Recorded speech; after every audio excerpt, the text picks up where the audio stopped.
ಉಡುಪಿಯಲ್ಲಿ ಗಣೇಶೋತ್ಸವಕ್ಕೆ ಸಕಲ ಸಿದ್ಧತೆಗಳು ನಡೀತಾ ಇವೆ. ಈ ಸಂದರ್ಭದಲ್ಲಿ ಕಲಾವಿದರು ವಿವಿಧ ಪ್ರಕಾರದ ಕಲೆಗಳನ್ನು ಪ್ರದರ್ಶನ ಮಾಡೋದಕ್ಕೆ ಸಿದ್ಧರಾಗಿದ್ದಾರೆ.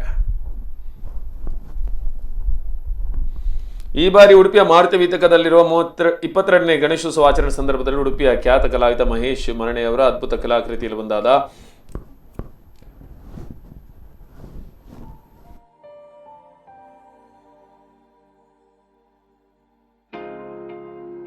ವೀಕ್ಷಿಸಲು ಶ್ಯಾಮ್ ಕಾಂಪ್ಲೆಕ್ಸ್ನ ಮುಂಭಾಗದಲ್ಲಿ ಅವಕಾಶ ಕಲ್ಪಿಸಲಾಗಿದೆ. ಈ ಗಣಪತಿಯ ಕಲಾಕೃತಿಯಲ್ಲಿಯೂ ಬಣ್ಣ ಸಹಿತ ರಚನೆ ಮಾಡಿರುವುದು ಅದ್ಭುತ ಕಲಾಕೃತಿಗಳಲ್ಲಿ ಒಂದಾಗಿದೆ. ಆದ್ದರಿಂದ ಆಗಸ್ಟ್ 31 ಬುಧವಾರ ಚೌತಿಯ ದಿನದಂದು ಬೆಳಗಿನಿಂದ ಸಂಜೆ ತನಕ ನಮ್ಮ ಗಣಪತಿಯ ಪೆಂಡಾಲ್ನಲ್ಲಿ ಇಡಲಾಗುವುದು ಎಂದು ತಿಳಿಸಿದ್ದಾರೆ. ಸಾರ್ವಜನಿಕರಿಗೆ ವೀಕ್ಷಿಸಲು ಉಚಿತ ಅವಕಾಶ ಇದೆ ಎಂದು ಮಾರುತಿ ವೀತಕದಲ್ಲಿರುವ ಗಣೇಶೋತ್ಸವ ಸಮಿತಿಯ ಪ್ರಧಾನ ಕಾರ್ಯದರ್ಶಿ ಗಣೇಶ್ ರಾಜ್ ಸರಳಿಬೆಟ್ಟು ಪ್ರಕಟಣೆಯಲ್ಲಿ ತಿಳಿಸಿದ್ದಾರೆ.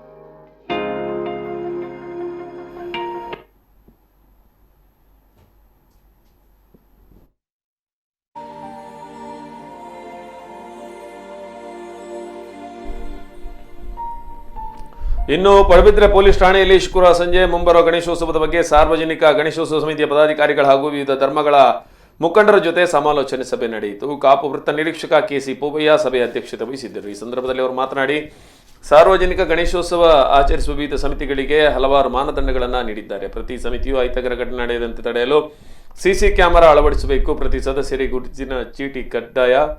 ಮಸೀದಿ ಚರ್ಚ್ ಬಂದಾಗ ಅನ್ಯ ಧರ್ಮದ ವಿರುದ್ಧ ಘೋಷಣೆ ಕೂಗಬಾರದು. ಮೆರವಣಿಗೆಯಲ್ಲಿ ಅನ್ಯರಿಗೆ ಕುಂಕುಮ ಅಥವಾ ಬಣ್ಣ ಹಾಕುವಂತಿಲ್ಲ. ಮೆರವಣಿಗೆಯಲ್ಲಿ ಭಾಗವಹಿಸುವವರು ಮದ್ಯಪಾನ ಕುಡಿದು ಕಂಡು ಬಂದಲ್ಲಿ ಸೂಕ್ತ ಕ್ರಮ ಕೈಗೊಳ್ಳಲಾಗುವುದು ಎಂದು ತಿಳಿಸಿದ್ದಾರೆ. ಅದಲ್ಲದೆ ನಮ್ಮದು ಸಾಂಸ್ಕೃತಿಕ ಕಾರ್ಯಕ್ರಮ ನಡೆಯುವಾಗ ಸ್ವಲ್ಪ ನಿಮ್ಮ ಅವಧಿಗಿಂತ ಸ್ವಲ್ಪ ಜಾಸ್ತಿ ಆದರೂ ಕೂಡ ನಮಗಂತೂ ಸಹಕಾರ ಕೊಡಬೇಕು. ಯಾಕಂತ ಹೇಳಿದ್ರೆ ನಾವಿಲ್ಲಿ ನೀವು ಅಲ್ಲೇ ಕೇಳಬೇಕಿತ್ತು ಅಂತೇಳಿ ನಾಳೆ ಬರಬಾರ್ದು ಅಂತೇಳಿ ನಾನು ಹೇಳ್ತಾ ಇದ್ದೇನೆ. ಕಾರ್ಯಕ್ರಮ ಒಂದೇ ದಿವಸ ಮಾಡೋದಾದರೂ ಕೂಡ ನಾವು ಸ್ವಲ್ಪ ವ್ಯವಸ್ಥಿತವಾಗಿ ಮಾಡ್ತೇವೆ. ಎಲ್ಲ ಶಾಲಾ ಮಕ್ಕಳನ್ನು ಕರೆದು ಒಂದು ಕಾರ್ಯಕ್ರಮ ಮಾಡುವಂಥ ಕಾರ್ಯಕ್ರಮವನ್ನು ಇಟ್ಟುಕೊಂಡಿದ್ದೇವೆ.